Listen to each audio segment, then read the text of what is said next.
Well, hello again, everyone. This is Bob Martin, the RC sub guy with the Nautilus Dry Docks, and we've got another submarine overview video for you.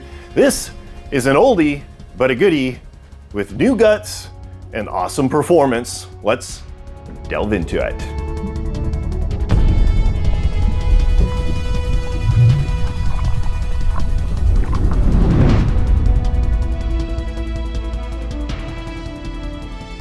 What you are looking at here is a Subtech Albacore. I believe it's like 1/60th scale, if I'm not mistaken.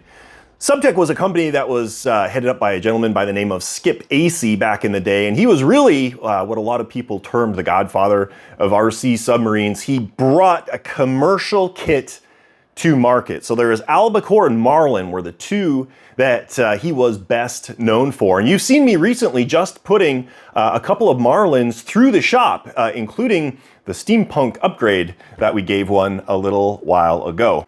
The kit's kind of claim to fame was the cost-effective methodology for manufacturing that Skip employed, i.e. all of the hulls, the internal pressure compartments, and appendages were all made from vacuum-formed plastic.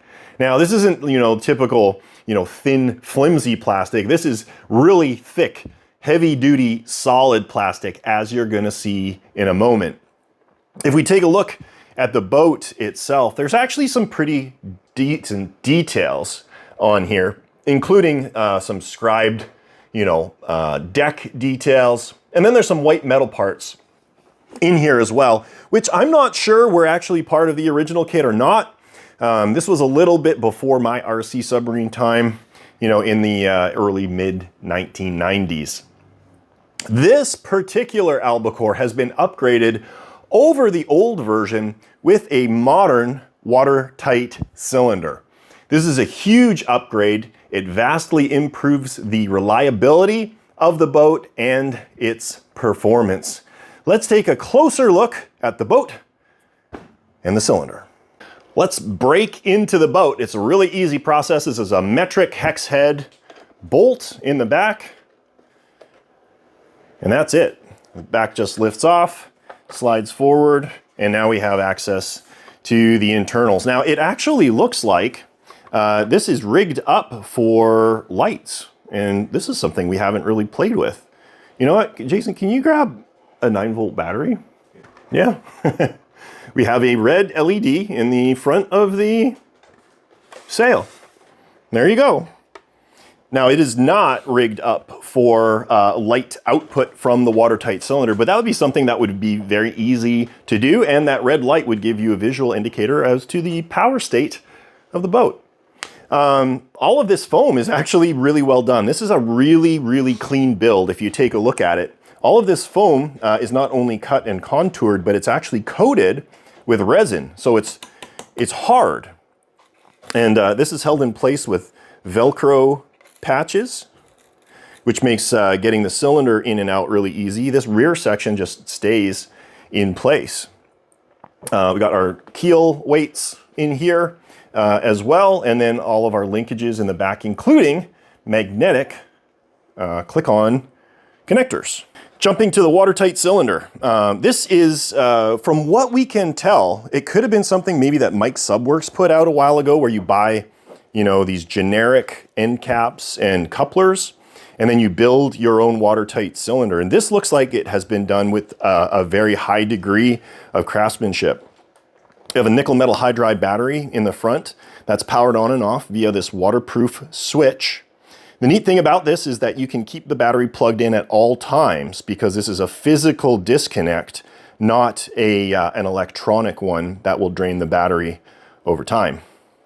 Here in the center section is our gas ballast system. There's the propel or liquid gas pressure vessel in the middle, that copper vessel, and the vent valve. And that's all actuated via a servo in the rear compartment. We have a battery eliminator, so a 5-volt power for the receiver, and then linear servos. That's a really cool upgrade in this boat. And then it runs, the main drive motor runs through a geared or belt drive. A really, really good, solid build. This is a high quality watertight cylinder, and it really works well. To get this installed, you drop the linkages in this little cradle here and connect your linkages. They'll just snap into place just like this. And then you get your drive shaft, your dog bone, into place.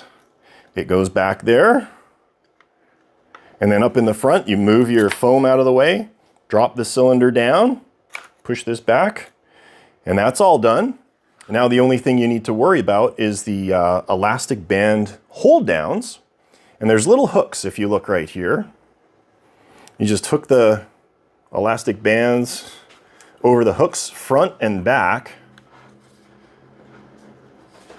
One there and one here. And sometimes it helps to have like a screwdriver to help get the rubber bands over the hooks. Yeah, like I just didn't do. And now it's installed. It's basically ready to go.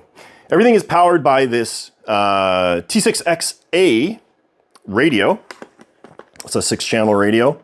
Now what you're going to want to do is charge up the gas ballast system. And for that, you're going to need some Super Duster from Staples or other office supply store. Hold the filler on there. And to get the gas flowing through, you pull this down. So what I'm going to go ahead and do is push that up and then move the stick to the right, which is the blow on the ballast system. And you can hear it filling. You wait, give it another couple seconds, and that is now completely filled. We can check the rest of the functions of the boat. So we have our rudder, dive planes, and those are, by the way, on a pitch controller, and throttle.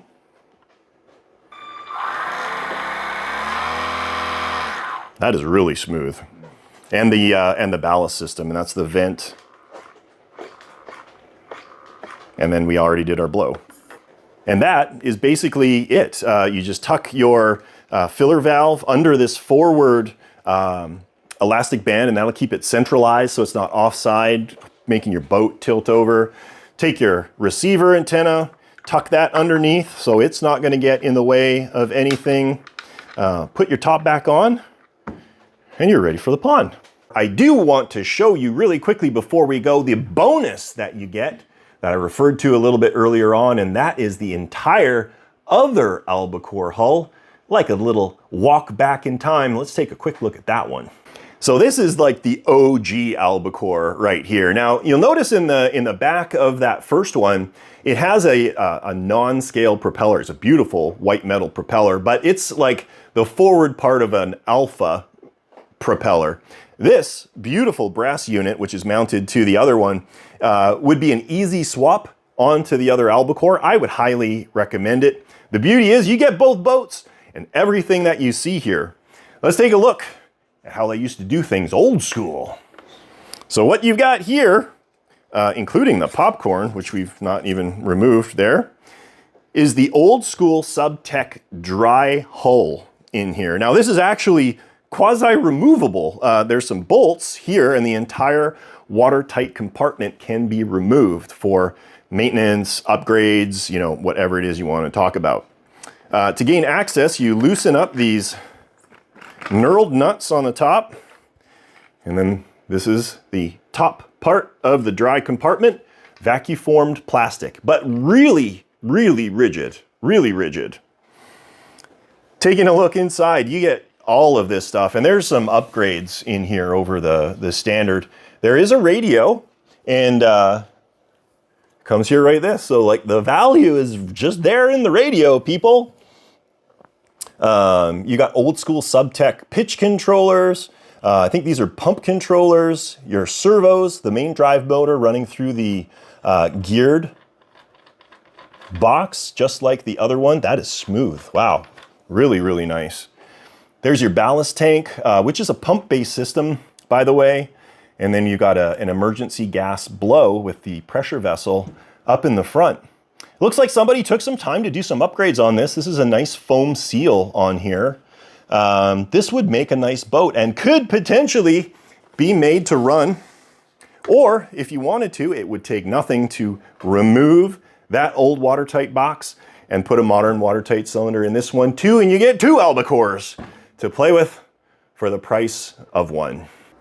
Let's talk about the performance of this boat. It is a real rocket under the water. Now, if you know the story of the Albacore, this was a test bed for US submarine technology back in, I believe it was like the 1960s, and it underwent like 4 different major variations. This is rendered as the first one, phase 1 of the Albacore project.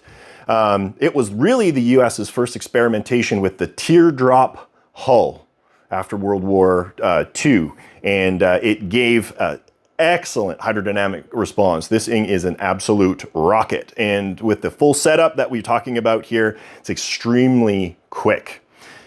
One thing that I will say is, like most modern boats with the control surfaces ahead of the propeller, you do not get stellar performance when it comes to turning radius or pitch inputs. It's very, very good, particularly for a boat of this size, but this is probably not an excellent swimming pool boat. If you have a small enclosed body of water that you're going to be running, this may not be the best choice. But if you have a larger swimming pool, access to ponds or lakes with nice clear water, this is going to be an absolutely excellent choice. With that, I am going to let you go. I hope you enjoyed this. If you did, like and subscribe, and even if you didn't, like and subscribe anyway. It would help me out a lot.